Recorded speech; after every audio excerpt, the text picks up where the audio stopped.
Hello and welcome to World Schools Debating Championships New Nations. My name is Piwe and I'm going to be one of their coaches, helping you develop and get ready for World Schools. So yeah, sometimes it can seem a little bit confusing because it's the first time you're at the tournament, but I'm here to assure you that this is actually quite a breeze. And so over the next couple of weeks and months, we're going to be discussing some written content and also some delivered video content just like this one about how you can actually get ready and prepared for World Schools Debating Championships. But for now, let's have a look at how the competitions works and what you can expect from it.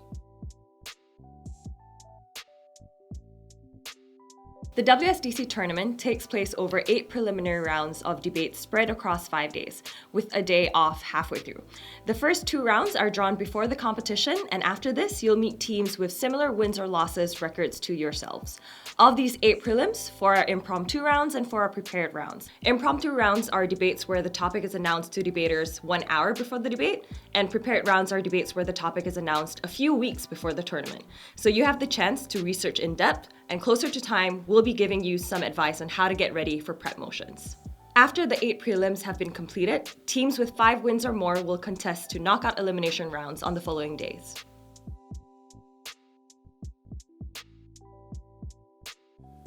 So each World Schools squad can have between 3 and 5 people, but only 3 people speak in any given debate. So the rest of them can take a rest or help the students to prepare. One of the team will also give what we call a reply speech at the end. We're going to look at the roles of all these speakers in these training materials, as well as strategies for how to organize your speeches most effectively. You can also offer points of information or POIs to your opponents. POIs are short questions or rebuttals which you can offer during somebody else's speech.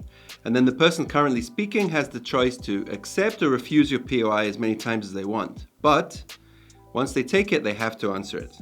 We're going to give you more information in our training materials as well about points of information because they're super important. So let's assume now the debate is over and you've had a lot of good fun and you've sort of like given off your best and you're waiting for the result. Ultimately, what's going to happen is that straight after that debate, the adjudicators are going to ask you to leave the venue. And then during that time, you guys are outside, the adjudicators are going to be sitting deliberating on their decision.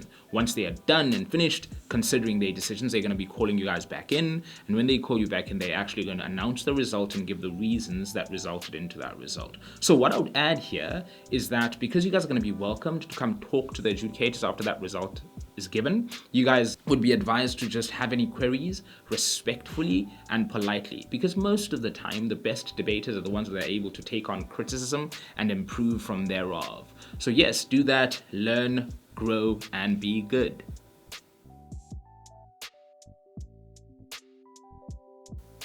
Okay, so that's World Schools in a nutshell. You can check out some of our written training material on the World Schools website.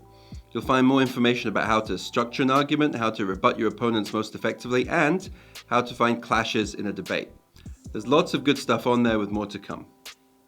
In addition, you should keep an eye on the WSDC Facebook page because we'll be putting up more training guides and going into more depth on some of these issues over the weeks and months leading up to World Schools. See you in Sri Lanka.